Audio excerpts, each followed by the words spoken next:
నీళ్లు లేని బావిలో దూకి పోలీసులు చావాలంటూ వైసీపీ కీలక నేత మాజీ మంత్రి ఆర్కే రోజా చేసిన వివాదాస్పద వ్యాఖ్యలు ప్రస్తుతం రాష్ట్ర రాజకీయాల్లో హాట్ టాపిక్ గా మారాయి. ప్రస్తుతం రాష్ట్రంలో పోలీసు వ్యవస్థను చూసి అంతా నవ్వుతున్నారని కామెంట్ చేశారు. ఇందుకు ఏపీ పోలీసులు సిగ్గుపడాలని అన్నారు. దేశంలోనే అట్టడుగు స్థాయిలో ఏపీ పోలీసు డిపార్ట్మెంట్ ఉందని ఫైర్ అయ్యారు. సీఎం చంద్రబాబు, హోంమంత్రిగా ఉన్న అనిత కూడా కేంద్రం తాజాగా విడుదల చేసిన నివేదిక చూసి సిగ్గుపడాలి అన్నారు. రాయలసీమ లిఫ్ట్ ఇరిగేషన్ పనులు మాజీ సీఎం జగన్ 960 కోట్లతో పనులు చేపడితే ఆ పనులకు ఆపేందుకు చంద్రబాబు సర్కార్ చూస్తుందని అన్నారు. ఇంత జరుగుతుంటే పవన్ ఎందుకు ప్రశ్నించడం లేదని రోజా ఫైర్ అయ్యారు. చాలా బాధగా ఉంది. ఈ రాష్ట్రంలో కూటమి ప్రభుత్వం అరాచక పాలనకి, అక్రమ కేసులకి పిన్నెల రామకృష్ణారెడ్డి గారి కేసు ఒక నిదర్శనం అని కూడా చెప్పొచ్చు.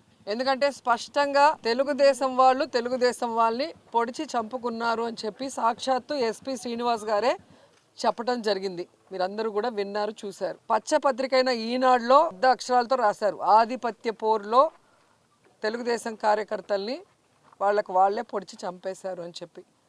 ఇంత క్లియర్ కట్గా ఒకే పార్టీలో వాళ్ళకి వాళ్ళు కొట్టుకొని చచ్చి వాళ్ళే పొడుచుకుంటే సంబంధం లేని మా నాయకుడిని ఈరోజు పిన్నెల రామకృష్ణారెడ్డి గారిని, వాళ్ళ బ్రదర్ని అరెస్ట్ చేసి వేధించడం ఎంత దురదృష్టకరం ఒకసారి చూడండి.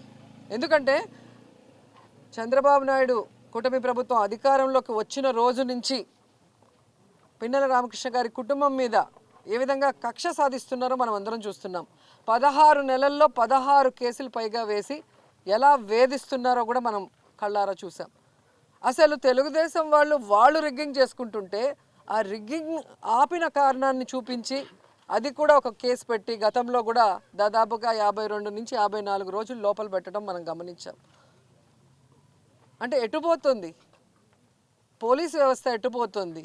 రెడ్ బుక్ రాజ్యాంగానికి అనుగుణంగా లోకేష్ చెప్పిన దానికి తానా అంటే తందానా అన్నట్టుగా పోలీస్ వ్యవస్థ మారిపోవటం చాలా దురదృష్టకరం.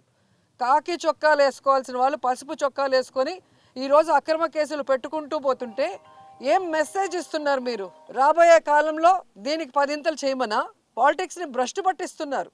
ఎవరైతే ఈరోజు తప్పుడు కేసులు పెట్టి పిన్నెల రామకృష్ణారెడ్డి గారి కుటుంబం మీద లోపల పెట్టి వేధిస్తున్నారో వాళ్ళకి సూటిగా చెప్తున్నాం. ఏదో ఈరోజు మీ పని అయిపోయిందని సంకలు గుద్దుకుంటున్నారేమో.